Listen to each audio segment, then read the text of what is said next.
नमस्कार विद्यार्थी मित्रांनो, स्वागत आहे तुमचं SK MPSC अकॅडमी या आपल्या यूट्यूब चॅनलमध्ये। आज दिनांक 18 मार्च 2024 वार आहे सोमवार। तुमच्यासाठी घेऊन आलो आहे संपूर्ण लोकसत्ता वृत्तपत्र विश्लेषण। तर मित्रांनो, आज या ठिकाणी आपण ज्या महत्त्वाच्या आपल्या बातम्या आहेत त्यामध्ये निवडणूक रोखे, अवकाळी पाऊस, अल्पसंख्याक समुदाय, भारतीय निवडणूक आयोग आणि बँक दर या संदर्भात ज्या काही न्यूज आहेत त्यांना या ठिकाणी आपण डिस्कस करणार आहोत। त्याचबरोबर या न्यूजना आपण या ठिकाणी MCQ क्वेश्चनच्या माध्यमातून समजून घेण्याचाही प्रयत्न करणार आहोत। चला तर जी काही आजची आपली डिस्कशन आहे त्याला या ठिकाणी आता आपण सुरुवात करूया। मित्रांनो, आजची या ठिकाणी जी आपली पहिली न्यूज आहे ती निवडणूक रोख्यासंदर्भात आहे। मागच्या काही दिवसापासून आपण निवडणूक रोख्यासंदर्भात ज्या काही न्यूज आहेत त्यांना डिस्कस करत आहोत आणि त्या संदर्भात बरेचसे मल्टिपल चॉईस क्वेश्चन किंवा वस्तुनिष्ठ जे काही आपले प्रश्न आहेत ते प्रश्नही त्या ठिकाणी आपण पाहितले आहेत। आज पुन्हा एकदा निवडणूक रोख्यासंदर्भात न्यूज आहे, पुन्हा एकदा त्या न्यूजला आपण डिस्कस करत आहोत। तर या ठिकाणी जी न्यूज आहे ती न्यूज पाहूया। रोख्याबाबतची नवी माहिती उजेडात अशा प्रकारची न्यूज लोकसत्ता पेज क्रमांक 1 वरती मित्रांनो तुम्हाला दिसून जाईल। निवडणूक रोखे हे राजकीय पक्षांना दिल्या जाणाऱ्या देणगीचे एक माध्यम आहे आणि त्या संदर्भात वेळोवेळी आपण चर्चाही केली आहे। खालच्या पिक्चरमध्ये जे काही निवडणूक रोखे आहे ज्याला की आपण इलेक्ट्रोल बॉन्ड असे म्हणतो ते इलेक्ट्रोल बॉन्ड या ठिकाणी तुम्ही पाहू शकता। अशा प्रकारचे इलेक्ट्रोल बॉन्ड हे SBI बँकेकडे देणगीदाराकडून जमा केले जातात आणि त्यानंतर देणगीदार जे काही इलेक्ट्रोल बॉन्ड SBI कडे जमा केले आहेत SBI ती देणगी त्या ठराविक पक्षाला त्या ठिकाणी देत असते आणि त्या संदर्भात एकूण जो काही उहापोह आहे सध्या राजकीय स्तरावर चालू आहे तोही या ठिकाणी आपण पाहत आलो आहेत। सरळ या ठिकाणी अति खोलात न जाता आपले जे प्रश्न आहेत ते प्रश्न पाहूया। प्रश्न आपला पहिला असा आहे, निवडणूक रोखे कोण खरेदी करू शकतात अशा प्रकारचा मित्रांनो या ठिकाणी आपला प्रश्न आहे। ज्या ठिकाणी पर्याय A एखादी व्यक्ती, कॉर्पोरेट्स आणि परदेशी संस्था, त्यानंतर पर्याय B 18 वर्षावरील फक्त भारतीय नागरिक, पर्याय C फक्त भारतीय राजकीय पक्ष निवडणूक आयोगाकडून नोंदणीकृत आहेत असे पक्ष, आणि D फक्त सरकारी अधिकारी। अशा प्रकारचे 4 पर्याय मित्रांनो आपल्या समोर आहेत, ज्यामध्ये आपला योग्य पर्याय आहे पर्याय A। जे काही निवडणूक रोखे आहेत ती भारतातील कोणतीही व्यक्ती या ठिकाणी खरेदी करू शकते। एक भारतीय नागरिक त्या ठिकाणी निवडणूक रोखे किंवा इलेक्ट्रोल बॉन्ड खरेदी करू शकतो। त्याचबरोबर कॉर्पोरेट्स म्हणजे ज्या काही कंपन्या आहेत मोठमोठ्या त्या कंपन्याही या ठिकाणी निवडणूक रोखे खरेदी करू शकताय, आणि ज्या परदेशी संस्था आहेत ॲपल वगैरे या ज्या परदेशी संस्था आहेत त्याही या ठिकाणी निवडणूक रोखे खरेदी करू शकताय। तर अशा प्रकारे देशी विदेशी कंपन्या व्यक्ती या ठिकाणी निवडणूक रोखे इलेक्ट्रोल बॉन्ड खरेदी करू शकताय।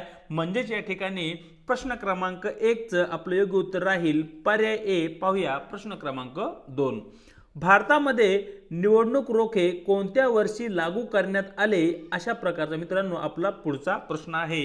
ज्या ठिकाणी पर्याय A 2016, पर्याय B आपल्याकडे आहे 2017, पर्याय C 2018 आणि पर्याय D 2019। मित्रांनो या ठिकाणी या प्रश्नात जे काही आपले योग्य उत्तर आहे ते आहे पर्याय B 2017 मध्ये भारतामध्ये निवडणूक रोखे लागू करण्यात आले। म्हणजे कोणतीही व्यक्ती एखाद्या राजकीय पक्षाला जर त्याला देणगी द्यायची असेल तर ती देणगी निवडणूक रोख्याच्या माध्यमातून दिली जाते आणि ही जी व्यवस्था आहे ती 2017 मध्ये लागू करण्यात आली। म्हणजे प्रश्न क्रमांक 2 चं योग्य उत्तर राहील पर्याय B। आता पाहूया आपली आजची पुढची न्यूज। आजची जी आपली पुढची न्यूज आहे ती अवकाळी संदर्भात आहे। मागच्या काही दिवसामध्ये अवकाळी पाऊस ज्याला की आपण अनसीजनल रेनफॉल म्हणतो तो अनसीजनल रेनफॉल आणि त्याची तीव्रता आणि वारंवारिता मोठ्या प्रमाणावर वाढलेली आपल्याला दिसत आहे, ज्याचा की फटका प्रामुख्याने शेतकरी आणि शेती पिकांना या ठिकाणी बसताना दिसत आहे। सर्वप्रथम न्यूज पाहूया। विदर्भात अवकाळीसह गारपिटीचा इशारा अशा प्रकारचा इशारा मित्रांनो भारतीय हवामान खात्याने या ठिकाणी दिलेला आहे। पुण्यामध्ये जी काही आपली वेधशाळा आहे हवामान खातं, त्या हवामान खात्याकडून येणाऱ्या काळामध्ये विदर्भामध्ये अवकाळी पाऊस येण्याची शक्यता आहे अशा प्रकारचा एक तो इशारा आहे। मग या ठिकाणी जे काही अवकाळी पाऊस आहे त्या अवकाळी पावसावर आधारित जे आपले प्रश्न आहेत ते प्रश्न सरळ पाहूया। अवकाळी पाऊस म्हणजे काय, या ठिकाणी सरळ आपल्याला प्रश्न विचारण्यात आला आहे की अवकाळी पाऊस म्हणजे काय। अशा प्रकारचे काही प्रश्न असतात ते खास करून UPSC मध्ये विचारले जातात आणि येणाऱ्या काळामध्ये म्हणजे पुढच्या 1-2 वर्षामध्ये जी काही आपली MPSC आहे तीही UPSCच्या धर्तीवरच तिचा पॅटर्न चेंज करत आहे। म्हणजेच या ठिकाणी आपण एकाच वेळी MPSC UPSC या दोन्ही एक्झामची तयारी करू शकतो, ज्यासाठी आपल्याला जे काही आपल्या न्यूज आहेत त्यांना व्यवस्थित प्रकारे अभ्यास करणं गरजेचं आहे आणि त्याचबरोबर ज्या महत्त्वाच्या नोट्स आहेत त्या वारंवार वेळोवेळी त्या नोट्सही आपल्याला आपण काढून घेतल्या पाहिजेत। सरळ आपला प्रश्न पाहूया। पर्याय ए, पाऊस जो फक्त पावसाळ्यात पडतो त्याला आपण अवकाळी पाऊस म्हणतो। आपला पर्याय बी मित्रांनो, सामान्य पावसाळी हंगाम किंवा पीक हंगामाच्या बाहेर पडणारा जो काही पाऊस असतो त्याला आपण अनसीजनल रेनफॉल किंवा अवकाळी पाऊस असे म्हणतो। आपला पर्याय सी, हवामान बदलामुळे पडणारा जो काही पाऊस आहे त्याला आपण अनसीजनल रेनफॉल अवकाळी पाऊस असे म्हणतो। आणि शेवटी पर्याय डी आहे, सामान्य पावसाळ्यापेक्षा जास्त पाऊस पडतो त्याला आपण अवकाळी पाऊस असे म्हणतो। अशा प्रकारे 4 पर्याय या ठिकाणी आपल्या समोर आहे। तर मित्रांनो, अवकाळी पाऊस आपण त्या पावसाला म्हणतो जो की पाऊस पावसाळी हंगामाच्या व्यतिरिक्त किंवा जो काही पीक हंगाम आहे त्या पीक हंगामाच्या व्यतिरिक्त पडतो। म्हणजे पावसाळ्यामध्ये न पडणारा पाऊस किंवा पिकाचा जो काही हंगाम आहे, रब्बी हंगाम असेल, खरीपाचा हंगाम असेल, त्या हंगामामध्ये पडणारा न पाऊस, जो पाऊस या 2 हंगामाच्या व्यतिरिक्त वेळेमध्ये पडतो त्याला आपण अवकाळी पाऊस म्हणतो। जसा की उन्हाळ्यामध्ये पडणारा जो काही पाऊस आहे त्याला या ठिकाणी आपण अवकाळी पाऊस असे म्हणतो। पाहूया प्रश्न क्रमांक 4, भारतातील कोणत्या भागात अवकाळी पाऊस पडतो? अशा प्रकारचा मित्रांनो या ठिकाणी प्रश्न आहे। भारताच्या सर्वच भागामध्ये अवकाळी पाऊस पडतो, परंतु या प्रश्नामध्ये भारताच्या कोणत्या भागामध्ये सर्वाधिक किंवा सरासरीपेक्षा जास्त अवकाळी पावसाचे प्रमाण आहे अशा प्रकारचा या ठिकाणी आपला प्रश्न विचारण्यात आला आहे। ज्यामध्ये पर्याय ए आहे किनारी भाग, पर्याय बी आपल्याकडे आहे हिमालयाचा जो काही आपला प्रदेश आहे, हिमालयन राज्य आहे ते राज्य, पर्याय सी मध्य भारताचा जो काही भाग आहे त्या भागामध्ये, आणि पर्याय आपला शेवटचा डी आहे वाळवंटी प्रदेश, जे की आपल्याकडे थरचं वाळवंट राजस्थानचा भाग आहे त्या भागामध्ये। तर मित्रांनो, तुम्हाला माहिती असलं पाहिजे की मध्य भारताचा जो काही भाग येतो त्या मध्य भारताच्या भागामध्ये सर्वाधिक मोठ्या प्रमाणावर या ठिकाणी अवकाळी पाऊस पडताना आपल्याला दिसतो। जो काही मध्य भारताचा भाग आहे तो या एरियामध्ये येतो, म्हणजे या एरियामध्ये प्रामुख्याने मोठ्या प्रमाणावर अवकाळी पाऊस हा इतर भागाशी तुलना जर केली तर या ठिकाणी आपल्याला पडताना दिसतो। चलो या आजच्या आपल्या मित्रांनो पुढच्या न्यूजकडे, जी की या ठिकाणी अल्पसंख्याक समुदाया संदर्भात आहे। सरळ या ठिकाणी न्यूज पाहूया। अल्पसंख्याक व्याख्येचा पुनर्विचार करायला हवा अशा प्रकारची एक न्यूज आहे, जी की एक मित्रांनो या ठिकाणी राजकीय न्यूज आहे, जी की आपल्या काहीही कामाची नाहीये। परंतु या ठिकाणी अल्पसंख्याक समुदाय आणि अल्पसंख्याक समुदायासंदर्भात आपल्या घटनेमध्ये काय काय तरतुदी आहेत त्या तरतुदी स्पर्धा परीक्षे दृष्टिकोनातून आपल्यासाठी महत्त्वाच्या आहेत। तर या ठिकाणी जो काही अल्पसंख्याक समुदाय, ज्याला आपण मायनॉरिटी कम्युनिटी असे म्हणतो, त्या कम्युनिटी विषयी, अल्पसंख्याक समुदायाविषयी जे काही आपले प्रश्न आहेत ते प्रश्न पाहूयात। खालीलपैकी कोणाला भारतातील अल्पसंख्याक समुदाय म्हणून मान्यता नाही अशा प्रकारचा मित्रांनो या ठिकाणी आपला प्रश्न आहे। ज्या ठिकाणी पर्याय ए मुस्लिम, पर्याय बी ख्रिश्चन, पर्याय सी सिख, पर्याय डी बौद्ध। तर मित्रांनो, तुम्हाला माहिती असलं पाहिजे की आपल्या भारतामध्ये मुस्लिम समुदाय जो आहे हा अल्पसंख्याक समुदाय आहे। त्यानंतर जो ख्रिश्चन समुदाय आहे तोही या ठिकाणी अल्पसंख्याक समुदाय आहे, आणि जे बौद्ध समुदाय आहे तेही अल्पसंख्याक समुदाय म्हणून या ठिकाणी आपल्या देशामध्ये यांना मान्यता भेटलेली आहे। परंतु जो काही शीख समुदाय आहे त्या शीख समुदायाला भारतामध्ये अल्पसंख्याक समुदाय अशा प्रकारची मान्यता भेटलेली नाहीये। म्हणजेच या ठिकाणी प्रश्न क्रमांक 5 आपलं योग्य उत्तर राहील पर्याय सी। पाहूया प्रश्न क्रमांक 6, भारतीय राज्यघटनेतील कोणते कलम अल्पसंख्याकांच्या हक्काशी संबंधित आहे, किंवा खालीलपैकी भारतीय राज्यघटनेतील कोणते कलम हे प्रामुख्याने अल्पसंख्याकांच्या हक्कासंबंधी आहे अशा प्रकारचा आपला प्रश्न आहे। ज्या ठिकाणी पर्याय ए कलम 29, बी कलम 30, सी कलम 31 आणि शेवटी पर्याय डी कलम 32। तर तुम्हाला माहिती असलं पाहिजे मित्रांनो, जे काही आपले फंडामेंटल राईट्स आहे ज्याला की आपण FR म्हणतो, FR मधील कलम 29 हे आपल्या भारतीय राज्यघटनेमध्ये देण्यात आले आहे, जे की अल्पसंख्याकाच्या हक्कासंबंधी आहे। अल्पसंख्याकाचे जे काही हक्क आहेत त्या हक्काचं संरक्षण करण्यासंदर्भात ही काही खाली कलमे देण्यात आलेली आहेत। तर प्रश्न क्रमांक 6चं आपलं योग्य उत्तर राहील पर्याय ए। पुढे इन डिटेल मध्ये जे ठराविक महत्त्वाचे प्रोव्हिजन आपल्या कॉन्स्टिट्यूशन ऑफ इंडियामध्ये देण्यात आले आहे, जे की मायनॉरिटीच्या हक्कासंदर्भात आहेत, त्या कलमाविषयी थोडक्यात या ठिकाणी आपण माहिती घेण्याचा प्रयत्न करूया। या ठिकाणी सर्वप्रथम मित्रांनो आपण कलम 29 समजून घेण्याचा प्रयत्न करूया। नागरिकांच्या कोणत्याही वर्गाला वेगळी भाषा, लिपी किंवा संस्कृतीचे संरक्षण करण्याचा अधिकार, म्हणजे आपल्या देशामधील जे काही नागरिक आहेत त्या नागरिकांना त्यांची जी काही वेगळी बोली भाषा आहे तिचं ते संरक्षण करू शकतात। त्याचबरोबर त्या भाषेसंदर्भात जी काही लिपी आहे, जे लिखाण काम केलं जातं त्याचं संरक्षण, आणि त्यांची जी संस्कृती आहे, संस्कृती म्हणजे खान पान असेल, त्यांचा पेहराव असेल, याला आपण संस्कृती असे म्हणतो। म्हणजे या ठिकाणी बोली भाषा असेल, लिपी भाषा असेल किंवा त्यांची एकूण जी काही संस्कृती आहे त्या संस्कृतीचं संरक्षण करण्याचा अधिकार कलम 29च्या अंतर्गत आपल्या भारतीय राज्यघटनेने अल्पसंख्याक समुदायाला दिलेला आहे। हा पॉइंट या ठिकाणी आपल्यासाठी महत्त्वाचा आहे। म्हणजेच कलम 29 हे अल्पसंख्याकांच्या भाषेविषयी, लिपीविषयी आणि त्यांच्या संस्कृतीच्या संरक्षणाविषयी त्यांना हक्क प्रदान करण्याचं कार्य करतं। हा पॉइंट या ठिकाणी आपल्यासाठी महत्त्वाचा आहे। पाहूया कलम 30। कलम 30 नुसार जे काही अल्पसंख्याक समुदायाचे आपले बांधव आहेत त्यांना त्यांच्या आवडीच्या शैक्षणिक संस्था स्थापन करण्याचा आणि त्या शैक्षणिक संस्थांचे जे काही प्रशासन आहे ते प्रशासन पार पाडण्याचा किंवा ते प्रशासन करण्याचं कार्य या ठिकाणी कलम 30च्या अंतर्गत जे काही आपले अल्पसंख्याक बांधव आहेत मित्रांनो, त्यांना त्यांच्या आवडीच्या जे काही शिक्षण संस्था आहेत त्या शिक्षण संस्था स्थापन करण्याचा अधिकार या ठिकाणी कलम 30च्या अंतर्गत आपल्या भारतीय राज्यघटनेने दिला आहे। त्याचबरोबर ज्या काही शैक्षणिक संस्था ते स्थापन करतील त्या शैक्षणिक संस्थांचं जे काही प्रशासन आहे ते प्रशासन पाहण्याचाही अधिकार या ठिकाणी अल्पसंख्याक बांधवांना देण्यात आला आहे। म्हणजे कलम 30 हे शैक्षणिक संस्था आणि त्यांच्या प्रशासनासंदर्भात आहे।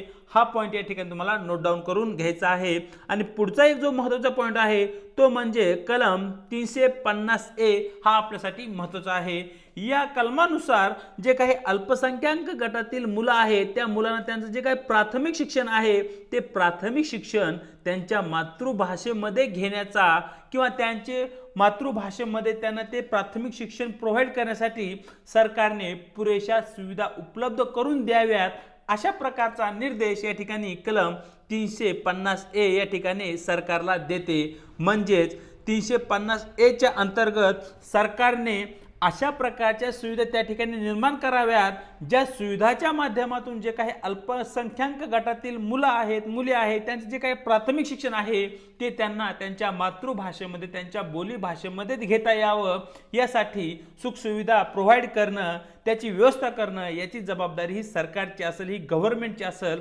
अशा प्रकारचे निर्देश या ठिकाणी कलम 350A अंतर्गत आपल्या भारतीय राज्यघटनेने दिलेले आहेत। तर अशा प्रकारे अल्पसंख्याक समुदायाविषयी जे क्वेश्चन आहेत ते पाहितले आणि त्या संदर्भात ज्या काही महत्त्वपूर्ण कॉन्स्टिट्यूशनल प्रोव्हिजन आहेत तेही या ठिकाणी आपण पाहितले। चलूया आपल्या पुढच्या प्रश्नाकडे।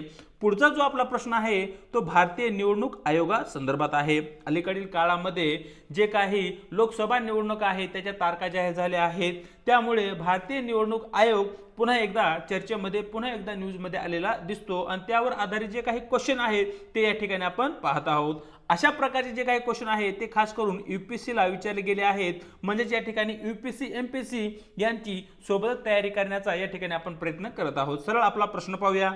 भारतीय निवडणूक आयोगाबाबत खालील विधाने विचारात घ्या, अशा प्रकारचा मित्रांनो या ठिकाणी आपला प्रश्न आहे। ज्या ठिकाणी विधान 1, सध्याची रचना 1950 मधील त्यांच्या निर्मितीसारखीच आहे। म्हणजे 1950ला जेव्हा भारतीय निवडणूक आयोग निर्माण करण्यात आला तेव्हा जी भारतीय निवडणूक आयोगाची रचना होती ती आणि सध्याची रचना सेमच आहे, अशा प्रकारचं पहिलं विधान या ठिकाणी आपल्याला देण्यात आलं आहे। त्यानंतर विधान क्रमांक 2, आयोगात मुळात एकच मुख्य निवडणूक आयुक्त होता, अशा प्रकारचं आपलं विधान क्रमांक 2 आहे। विधान क्रमांक 3, 1989 मध्ये प्रथमच 2 अतिरिक्त आयुक्तांची नियुक्ती करण्यात आली। विधान क्रमांक 4, बहुसदस्यीय आयोगाची संकल्पना 1993 पासून आजपर्यंत लागू आहे. अशा प्रकारचं मित्रांनो या ठिकाणी आपला विधान 4 आहे. तर या ठिकाणी मित्रांनो तुम्हाला माहिती असलं पाहिजे की जो काही सध्याचा भारतीय निवडणूक आयोग आहे आणि सुरुवातीला जेव्हा 1950 मध्ये भारतीय निवडणूक आयोगाची स्थापना झाली होती यामध्ये आता डिफरन्स आहे.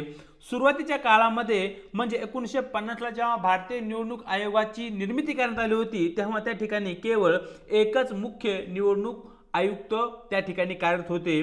परंतु 1989 मध्ये या ठिकाणी 2 अतिरिक्त निवडणूक आयुक्तांची त्या ठिकाणी नियुक्ती करण्यात आली आणि 1993 पासून या ठिकाणी बहुसदस्यीय आयोगाची संकल्पना या ठिकाणी कार्यरत असताना दिसते, जी की आजपर्यंत या ठिकाणी लागू असलेली आपल्याला दिसते. तर या ठिकाणी जे काही विधान क्रमांक 1 आहे ते या ठिकाणी चुकीचे आहे. विधान क्रमांक 2 अगदी बरोबर आहे. विधान क्रमांक 3 बरोबर आणि विधान क्रमांक 4 अगदी बरोबर. म्हणजेच या ठिकाणी आपल्या प्रश्नाचं जे काही योग्य उत्तर आहे ते आहे पर्याय बी, फक्त विधान 2, 3 आणि 4 बरोबर. तर अशा प्रकारे मित्रांनो या ठिकाणी आपण भारतीय निवडणूक आयोगावर जो काही प्रश्न आहे तो प्रश्न पाहितला. पुढे मित्रांनो या ठिकाणी जे काही आपले 2 प्रश्न आहेत त्यामध्ये एक प्रश्न बँक दर आणि दुसरा जो प्रश्न आहे तो पाम ऑइल संदर्भात आहे. सरळ या ठिकाणी बँक दरासंदर्भात प्रश्न पाहूया. रिझर्व्ह बँक ऑफ इंडियाने बँक दर कमी केल्यामुळे काय घडते? अशा प्रकारचा मित्रांनो या ठिकाणी आपला प्रश्न आहे. ज्या ठिकाणी पर्याय ए, बाजारातील तरलता वाढते. पर्याय बी, बाजारातील तरलता कमी होते. पर्याय सी, बाजारातील तरलतेवर कोणताही परिणाम होत नाही. पर्याय डी, व्यापारी बँका जास्त ठेवी गोळा करतात. अशा प्रकारचे 4 पर्याय मित्रांनो या ठिकाणी आपल्याला देण्यात आलेले आहे. सर्वप्रथम तरलता म्हणजे काय याविषयी तुम्हाला माहिती असणं आवश्यक आहे. तरलता म्हणजे बाजारपेठेमध्ये जो काही पैसा आहे त्या पैशाचे प्रमाण जर वाढ झाली तर या ठिकाणी आपण बाजारातील तरलता वाढली असे म्हणतो. पुन्हा एकदा ऐका, बाजारपेठेमध्ये किंवा बाजारामध्ये किंवा व्यक्तीच्या हातामध्ये जास्त पैसा आला तर या ठिकाणी व्यक्तीच्या हातामधील जी काही तरलता आहे किंवा बाजारपेठेमधील जो काही पैसा आहे त्यामध्ये वाढ होणे याचा अर्थ बाजारपेठेमधील तरलता वाढणे असा होतो. आणि जर या ठिकाणी पैसा बाजारपेठेमधील कमी झाला तर ती तरलता कमी होते. अशा या ठिकाणी तरलतेचा अर्थ असलेला आपल्याला दिसतो. त्यानंतर बँक दर म्हणजे काय याविषयी थोडक्यात या ठिकाणी एका एक्झाम्पलच्या माध्यमातून आपण माहिती घेण्याचा प्रयत्न करूया. या ठिकाणी जी काय आपली मध्यवर्ती बँक आहे जिला की आपण रिझर्व्ह बँक ऑफ इंडिया असे म्हणतो आणि त्या ठिकाणी आपल्याकडे व्यापारी बँक आहे जसे की SBI, HDFC, येस बँक वगैरे वगैरे. या ठिकाणी जी काही SBI बँक आहे ती काय करते, ग्राहकांना व्याजाने पैसा देण्याचं कार्य करते. या ठिकाणी SBI कडे जो काही पैसा आहे तो ठेवीच्या माध्यमातून येतो. म्हणजे जे काही ग्राहक आहेत काही ठेवी या SBI कडे ठेवतात आणि तोच पैसा पुढे SBI त्यांच्या ग्राहकांना व्याजाच्या स्वरूपात देत असते. परंतु काही पैसा या ठिकाणी SBI ला RBI कडूनही येत असतो. म्हणजे या ठिकाणी RBI कडून जो काही पैसा SBI ला येतो आणि या पैशावर जो काही व्याजाचा दर RBI कडून लावला जातो त्याला आपण बँक दर असे म्हणतो. मग या ठिकाणी समजून घ्या बाजारपेठेमध्ये पैशाची वाढ कशा प्रकारे होते. जर या ठिकाणी बँक दर RBI ने कमी केला म्हणजेच या ठिकाणी जो काही व्याजाचा दर आहे RBI ने कमी केला तर SBI RBI कडून जास्त प्रमाणात पैसा घेईल, जास्त लोन घेईल आणि जे काही जास्त लोन आहे ते कमी व्याजदराने SBI पुढे ग्राहकांना देईल. व्याजाचा दर कमी असल्यामुळे जास्तीत जास्त ग्राहक या ठिकाणी SBI कडूनही लोन घेतील. म्हणजेच बाजारपेठेमध्ये जो काही पैसा आहे तो पैसा या ठिकाणी अधिक येईल. याचाच अर्थ बाजारपेठेमध्ये तरलता वाढेल. म्हणजेच प्रश्न क्रमांक 8चं या ठिकाणी योग्य उत्तर राहील पर्याय ए. रिझर्व्ह बँक ऑफ इंडियाने बँक दर जर कमी केला तर त्या ठिकाणी त्यामुळे बाजारपेठेमध्ये तरलता वाढते. पाहूया प्रश्न क्रमांक 9. अलीकडेच भारताच्या पंतप्रधानांनी कोणत्या राज्यात मिशन पाम ऑइल अंतर्गत ऑइल पाम प्रोसेसिंग मिलचे उद्घाटन केले आहे? अशा प्रकारचा मित्रांनो या ठिकाणी आपला प्रश्न आहे. ज्या ठिकाणी पर्याय ए अरुणाचल प्रदेश, बी आसाम, सी कर्नाटक आणि शेवटी डी या ठिकाणी महाराष्ट्र. तर मित्रांनो, तुम्हाला माहिती असलं पाहिजे की भारत मोठ्या प्रमाणावर खाद्यतेलाची आयात करतो. इंडोनेशियामधून आपण मोठ्या प्रमाणावर पाम ऑइल, जे की खाद्य ऑइल म्हणून आपल्याकडे वापरलं जातं, त्याची आपण आयात करतो. मग भारताला जर खाद्यतेलामध्ये आत्मनिर्भर बनवायचं असेल तर भारतामध्येही खाद्यतेलाचं उत्पादन वाढलं पाहिजे. भारतामध्येही खाद्यतेलासंदर्भात जे काही महत्त्वाचे प्रोसेसिंग युनिट आहेत, मिल्स आहेत, त्यांची निर्मिती झाली पाहिजे. याच उद्देशाने पंतप्रधानांनी या ठिकाणी अरुणाचल प्रदेशमध्ये मिशन पाम ऑइलच्या अंतर्गत पहिल्या पाम ऑइल प्रोसेसिंग मिलचे या ठिकाणी उद्घाटन केलेले आहे. म्हणजे प्रश्न क्रमांक 9चं आपलं योग्य उत्तर राहील पर्याय ए. तर अशा प्रकारे मित्रांनो, दिनांक 18 मार्च जे काही आपलं वृत्तपत्र डिस्कशन आहे ते या ठिकाणी आपण पूर्ण केलं आहे. चॅनलवरती जर नवीन असाल तर चॅनलला लाईक आणि शेअर करायला विसरू नका. त्याचबरोबर आपल्या व्हिडिओविषयी तुम्हाला काय वाटतं हे कमेंट बॉक्समध्ये कळवायला विसरू नका. त्याचबरोबर न विसरता मित्रांनो, या ठिकाणी तुम्हाला आपल्या यूट्यूब चॅनलला सबस्क्राईबही करायचं आहे. व्हिडिओच्या डिस्क्रिप्शन बॉक्समध्ये देण्यात आलेली आपल्या टेलिग्राम चॅनलची जी काही लिंक आहे त्या ठिकाणी तुम्हाला आपले टेलिग्राम चॅनलही जॉईन करायचे आहे, ज्याच्या माध्यमातून आपल्या प्रत्येक व्हिडिओच्या लिंक्स आणि स्पर्धा परीक्षा संदर्भात महत्त्वपूर्ण ज्या काही अपडेट आहेत त्या वेळोवेळी आपल्यापर्यंत पोहोचत राहतील. आज इथेच थांबत आहोत. भेटूया एका नवीन व्हिडिओसोबत.